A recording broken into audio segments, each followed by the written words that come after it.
أهلا بيكم، يا رب تكونوا بخير. هنعمل مع بعض بسكوت الزبدة.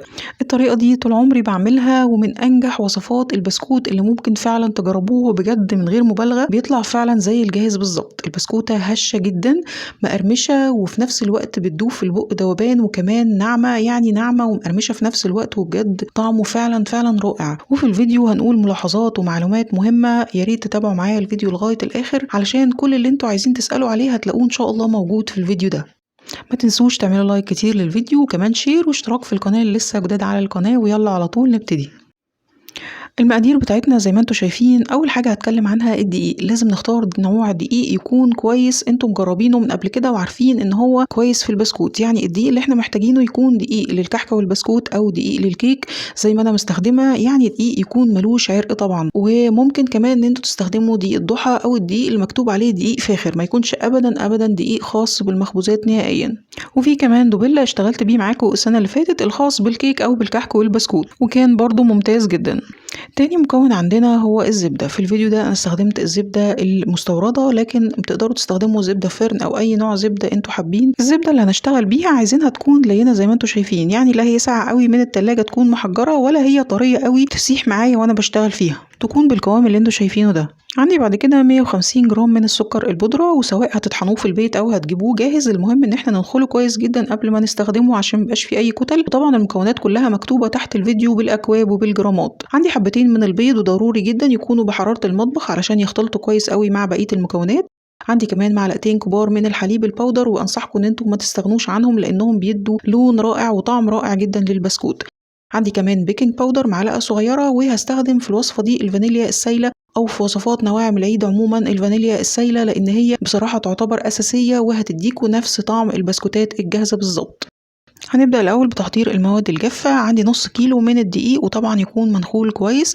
ضفت عليه رشة صغيرة من الملح، ومعلقة صغيرة من البيكنج باودر، ومعلقتين الحليب الباودر. هقلب المكونات الجافة كويس قوي مع بعض، وهسيبهم على جنب، وابتدي أحضر بقية المكونات. في بولة تكون واسعة شوية هنضيف بقى كمية الزبدة بتاعتنا، ودول 350 جرام من الزبدة.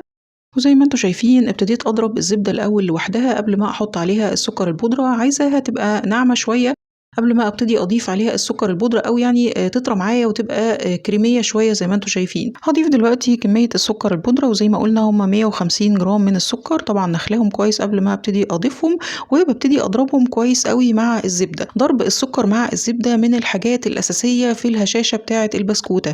يعني عشان البسكوتة تطلع ناعمة معانا وهشة لازم نضرب الزبدة مع السكر كويس جدا مدة لا تقل عن 4 أو 5 دقايق، وممكن طبعا نريح المضرب في نص المدة.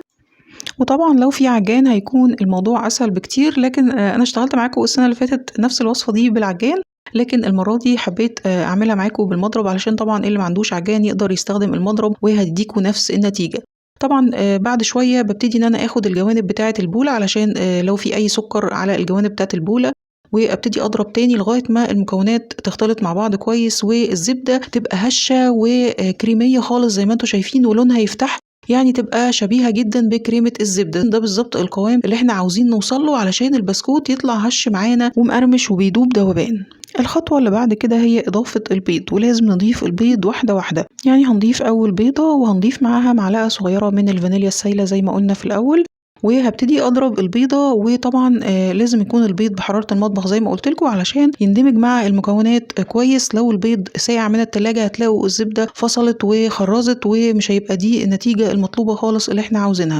زي ما انتوا شايفين بنضرب البيضة كويس قوي لغاية ما تختفي تماما ويبقى الخليط كريمي زي ما انتوا شايفين. بعد كده ببتدي اضيف البيضة التانية، وبضربها برضو كويس جدا لغاية ما تختفي، ويبقى برضو الخليط لسه كريمي وناعم برضو. الخطوات اللي انا بقولكوا عليها دي بجد مهمة جدا علشان تاخدوا نتيجة مظبوطة، يعني 100% ان شاء الله للبسكوت. بعد ما ضربنا كل المكونات مع بعض كده بنبتدي نضيف الدقيق كله او المكونات الجافة كلها مرة واحدة. كده هنستغنى تماما عن المضرب الكهرباء، وهنبتدي نقلب بسباتيولا او بمعلقة خشب.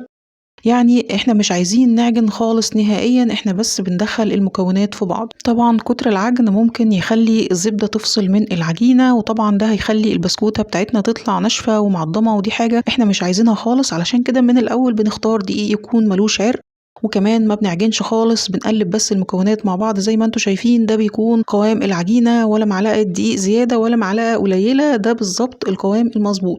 بناخد قطعة من العجينة بنلاقي العجينة بتلزق في ايدينا زي ما انتوا شايفين.